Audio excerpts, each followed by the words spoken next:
Bismillahirrahmanirrahim. Assalamu alaikum. I am Rida Zahir and I am teaching you English language. In English language, I am teaching you the different types of tenses. पिछले lecture तक हम 11 tenses मुकम्मल कर चुके हैं। अल्हम्दुलिल्लाह आज हमारा आखिरी टेंस है जो कि है फ्यूचर परफेक्ट कॉन्टिन्यूस टेंस। मुझे उम्मीद है कि आपको बहुत अच्छे से इन चीज़ों की समझ आई होगी।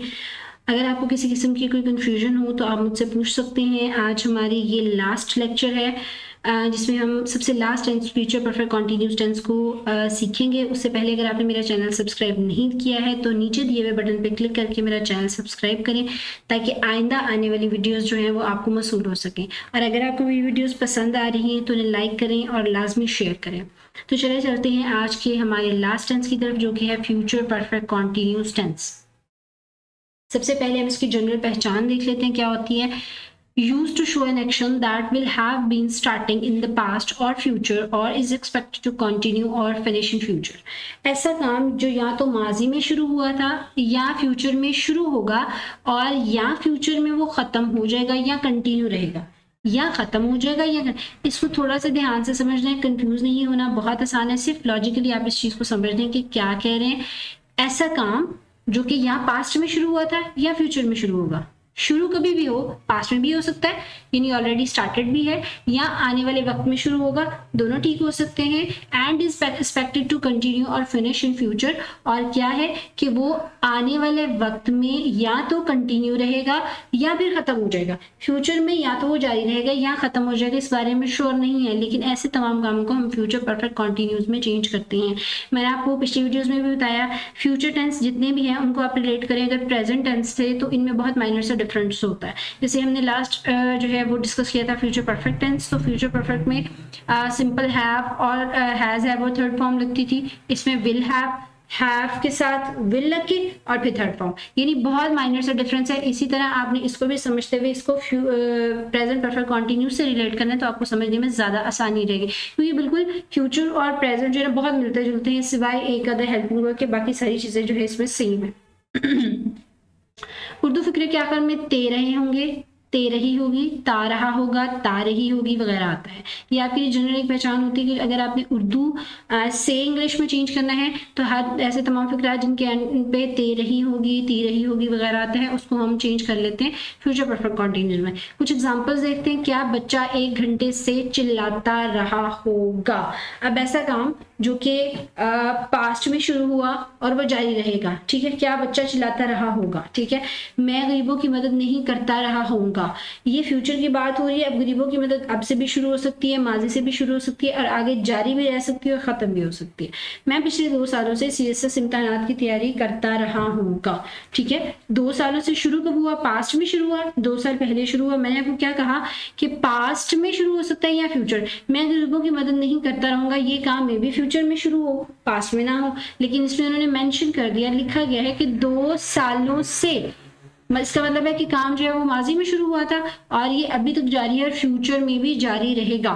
कब खत्म होगा इसके बारे में कुछ नहीं कहा जा सकता। तो ऐसे फिक्रात को हम जो है फ्यूचर परफेक्ट कॉन्टिन्यूज में चेंज करते हैं। अब हम इसकी जो है सिंपल असर्टिव और एफर्मेटिव सेंटेंसेस का स्ट्रक्चर देख लेते हैं और उसकी कुछ एग्जांपल देखेंगे, लेकिन उससे पहले अच्छा स्ट्रक्चर में क्या आएगा अफर्मेटिव असर्टिव सेंटेंसेस के। सब्जेक्ट आता है, हेल्पिंग वर्ब आता है। अच्छा, helping verb present perfect continuous में हैज बीन या हैव बीन आता था, लेकिन यहाँ पे सिंपली फ्यूचर के लिए थोड़ा सा माइनर सा डिफरेंस है, सिर्फ आपने विल लगाना है। और एक और चीज, हमेशा हैव लगेगा, हैज नहीं लगेगा।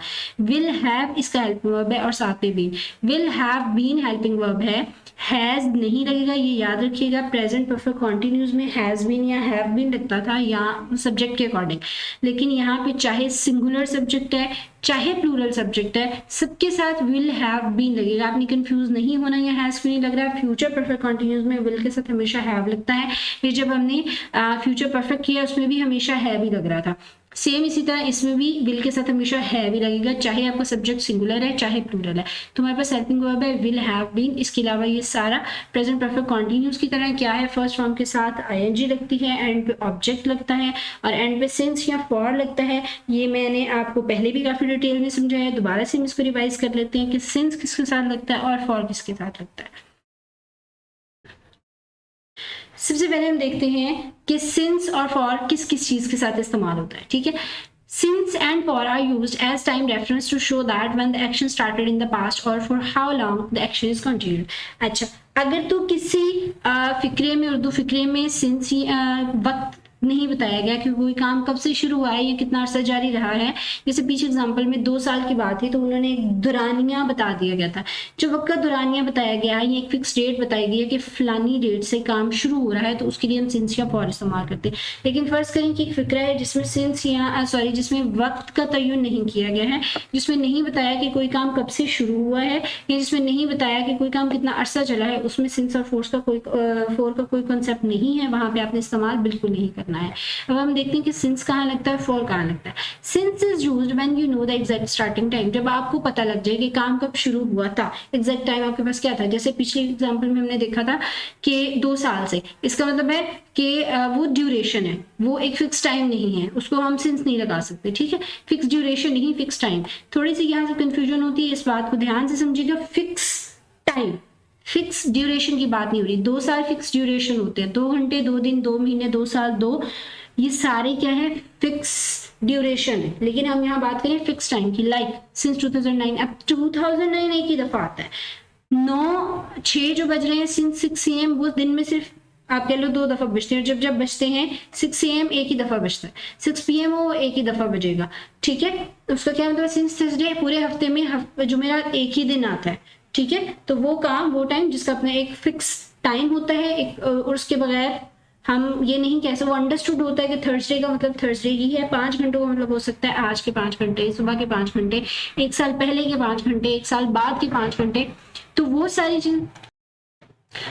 चीजें जो हैं वो आप कह लें कि ड्यूरेशन हो सकती है, उसमें फिक्स टाइम नहीं होता है, उसमें टाइम ड्यूरेशन होता है। टाइम ड्यूरेशन फिक्स होता है, वक्फा फिक्स होता है। लेकिन यहाँ पर आप कह लें कि टाइम फिक्स हो गया। जब फिक्स टाइम की बात हो तो सिंस लगेगा। फॉर कब लगेगा, जब हमारे पास फिक्स ड्यूरेशन होगा। फिक्स ड्यूरेशन का मतलब है 6 महीने का मतलब है 6 महीने, 7 महीने नहीं हो सकते, 12 महीने, लेकिन वो 6 महीने पिछले साल के भी हो सकते हैं, उससे पिछले साल के भी हो सकते हैं, आने वाली 6 साल के में भी हो सकते हैं। तो टाइम कोई भी हो लेकिन दुरानिया फिक्स हो, उसके लिए हम फॉर लगाते हैं। कुछ एग्जांपल्स देखते हैं, आपको मजीद ये अच्छी तरह से क्लियर हो जाएगा। सबसे पहले हम देख लेते हैं असर्टिव सेंटेंसेस का स्ट्रक्चर, ये मैं आपको समझा चुकी हूँ। अब हम सिंपली उर्दू के फिक्रात को उठाएंगे, इस फॉर्मूला में एडजस्ट करेंगे, हमारे पास इंग्लिश सेंटेंसेस खुद ब खुद बन जाएंगे। वो सुबह से हॉकी खेलता रहा होगा, ठीक हो गया।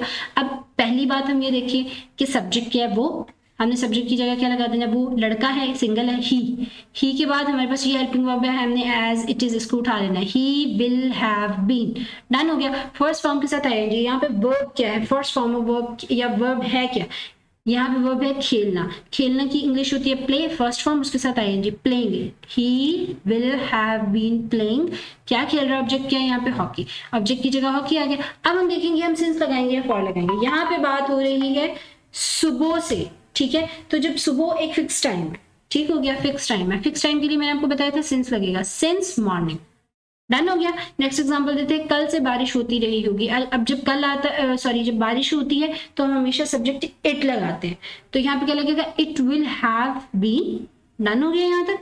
अब वर्ब हमारे पास क्या है, रेन, उसके साथ आईएनजी लगेगा, रेनिंग सिंस यस्टरडे, कल से, कल एक फिक्स टाइम है, कल हमें पता है कल का मतलब कल ही है, ठीक है। तो वो एक फिक्स टाइम हो गया। फिक्स टाइम के साथ हम सिंस लगाते हैं, सिंस यस्टरडे। वो 3 माह से मकान तामीर करते रहे होंगे, they will have been, build मकान तामीर करना, और बिल्डिंग मकान तामीर करते रहे होंगे, हमने आईएनजी लगा दिया, द हाउस। अब ये है फिक्स ड्यूरेशन, फिक्स टाइम नहीं है। ये 3 माह कौन से हैं किसी को नहीं पता, लेकिन ये फिक्स ड्यूरेशन है, इसके लिए फॉर लगेगा। फॉर 3 months, वो 3 घंटों से कपड़े धोती रही होगी, she will have been washing the clothes for 3 hours, क्योंकि ये भी 3 घंटे जो है, ये ड्यूरेशन है, उसके साथ फॉर लगेगा। मुझे उम्मीद है आपको ये चीज अब अच्छे से क्लियर होगी होगी। कुछ और मजीद एग्जाम्पल्स करेंगे ताकि आपको मजीद ये कंसेप्ट क्लियर हो जाए कि फ्यूचर परफेक्ट कंटिन्यूअस सेंटेंसेस बनाते किस तरह से और सिंस और फॉर कैसे लगता है। नेक्स्ट है हमारे पास नेगेटिव सेंटेंसेस। हमेशा की तरह नेगेटिव सेंटेंसेस में हम नॉट ऐड करेंगे तो वो नेगेटिव बन जाएगा, लेकिन ये जब हमारे पास 2 या 2 से ज्यादा जब हमारे पास 2 या 2 से ज्यादा हेल्पिंग वर्ब होते हैं, जैसे यहाँ पे 3 हेल्पिंग वर्ब है, विल, हैव, बीन, तो हम विल हैव के बाद नॉट लगाएंगे, ठीक है, ये याद रखिएगा, विल हैव के बाद नॉट और उसके बाद बीन लगेगा। बाकी सारा स्ट्रक्चर सेम है। हम इसके कुछ एग्जांपल्स देखते हैं ताकि आपको और अच्छे से इस चीज़ की समझ आ जाए। वो जुम्मा के बाद से क्लासों में शिरकत नहीं करते रहे होंगे। दे विल हैव, अब यहाँ पे दे आ जाएगा subject, will have not been as it is आ जाएगा। अटेंड फर्स्ट फॉर्म होती है, इसके साथ आईएनजी लग जाए, attending the classes since Friday, क्योंकि ये फिक्स टाइम है तो फिक्स टाइम के साथ सिंस लगता है। हम पिछले 2 सालों से खेलों में हिस्सा नहीं लेते रहे होंगे। हम सब्जेक्ट है we will have not been, ठीक हो गया, यहाँ तक क्लियर है। We will have not been participating, हिस्सा लेना, और उसकी इंग्लिश के फर्स्ट फॉर्म ऑफ वर्ब के साथ आईएनजी लग जाएगा, participating in sports for last 2 years, ठीक है। ड्यूरेशन आ गया तो उसके लिए हम फॉर लगा रहे हैं। मैं गरीबों की मदद नहीं करता रहा हूँगा, I will have not been helping poor, ठीक है, मैं गरीबों की मदद नहीं करता रहूंगा। अब यहाँ पे कोई फिक्स टाइम भी नहीं है, कोई फिक्स ड्यूरेशन भी नहीं है, तो सिंस और फॉर नहीं लगेगा। अगर मेंशन हुआ होगा तो मैंने आपको बहुत अच्छे से समझा दिया कि सिंस किसके साथ लगेगा, फॉर किसके साथ लगेगा। मैं 8 दिनों से इसका इंतजार नहीं करता रहा हूँगा, I will have not been waiting for him for 8 years, duration आ गया 8 दिन, तो उसके लिए हम फॉर यूज करेंगे। अब हम देखते हैं इंट्रोगेटिव सेंटेंसेस। इंट्रोगेटिव में सिर्फ विल शुरू में आएगा, हैव बीन सब्जेक्ट के बाद ही आएगा, ठीक हो गया। ये मैंने आपको फ्यूचर परफेक्ट में भी बताया कि सिर्फ विल शुरू में आएगा, हैव रहेगा। इसी तरह इसमें भी विल शुरू में आएगा, हैव बीन जो है वो सब्जेक्ट के बाद रहेगा। बाकी सारा स्ट्रक्चर सेम होगा, एंड पे क्वेश्चन मार्क लग जाएगा। कुछ एग्जांपल्स देखते हैं। क्या माली सुबह से पौधों की देखभाल करता रहा होगा, will the gardener have been, ठीक है, हैव बीन यहाँ आ गया, विल यहाँ आ गया, सब्जेक्ट हमारे पास गार्डनर है। वॉचिंग, ठीक है, देखभाल वॉच और वॉचिंग हो गया, द प्लांट्स ऑब्जेक्ट हो गया, सुबह से सिंस मॉर्निंग। क्या मैं 2 साल से मेहनत करता रहूंगा, अब ये 2 साल यहाँ ड्यूरेशन आ गई, will I have been working hard for 2 years, done हो गया। क्या वो 1 साल से वहां जाता रहा होगा, will he have been going there since last year, ठीक हो गया। क्या हम 15 मिनट से अखबार नहीं पढ़ते रहे होंगे, अब नहीं वाला मैंने एक एग्जांपल ऐड कर दी ताकि आप कंफ्यूज ना, आपको पता लग जाए इसमें नहीं कहाँ ऐड होता है। सबसे पहले विल आ जाएगा, विल के बाद सब्जेक्ट, फिर हैव नॉट बीन आ गया। अब have not been as it is आएगा, जैसे कि नेगेटिव में आया था, ठीक है, हमेशा हैव और बीन के दरमियान में नॉट आएगा, वो एज इट इज आ गया। विल शुरू में आ जाएगा, will he have not been reading newspaper for 15 minutes, duration है, ड्यूरेशन के साथ फॉर आता है, फॉर 15 मिनट्स। हमेशा की तरह एंड पे आपके लिए एक छोटी सी असाइनमेंट है, आप इसको प्रैक्टिस करें, इसको इंग्लिश सेंटेंसेस में चेंज करने की कोशिश करें ताकि आपको और अच्छे से ये चीज़ें समझ आ जाएं और आपकी प्रैक्टिस ज़्यादा से ज़्यादा हो। आज हमारे अल्हम्दुलिल्लाह 12 टेंसेस मुकम्मल हो चुके हैं और मुझे उम्मीद है कि आपको ये बहुत अच्छे से समझ आ रहे होंगे। अगर आपको किसी किस्म की कंफ्यूजन हो, आपको कभी मसला हो, आप कमेंट्स में पूछें, आप मुझे मेल कर सकते हैं। आपको किसी किस्म की हेल्प चाहिए हो, मैं हमेशा हाजिर रहूँगी। आप इस पे थोड़ी प्रैक्टिस करें, इंशाल्लाह फिर हम पैसिव वॉइस पे भी जाएंगे और आप अपनी डिमांड ज़रूर बताइएगा कि नेक्स्ट हम किस चीज़ पे लेक्चर रेडी करें। अगर आप इंग्लिश स्पोकन चाह रहे हैं तो हम इंग्लिश स्पोकन पे बात करेंगे। अगर आप कुछ और चाह रहे हैं तो जैसे ही आपकी डिमांड होगी उसके अकॉर्डिंगली मैं नेक्स्ट प्लेलिस्ट रेडी करूँगी। अब तक के लिए इतना ही, अपना बहुत सारा ख्याल रखिएगा। अल्लाह हाफिज़।